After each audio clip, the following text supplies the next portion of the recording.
Assalamualaikum warahmatullahi wabarakatuh. Perkenalkan, Bu, nama saya Devina Devianti dari D3 Kebidanan tingkat 1A. Pada saat batuk atau bersin akan terjadi pelepasan virus dan bakteri yang berasal dari pernapasan melalui udara maupun cairan dari dalam tubuh kamu yang dapat menular pada orang lain.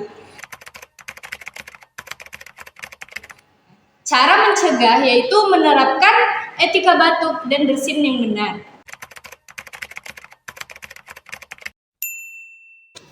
Satu, pakai tisu untuk menutupi hidung dan mulut kamu, lalu buang tisu ke tempat sampah.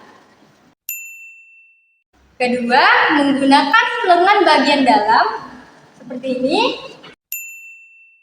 Ketiga, menggunakan masker saat batuk atau bersin. Ingat, jangan lupa mencuci tanganmu di air mengalir menggunakan sabun atau cairan yang mengandung alkohol. Terima kasih.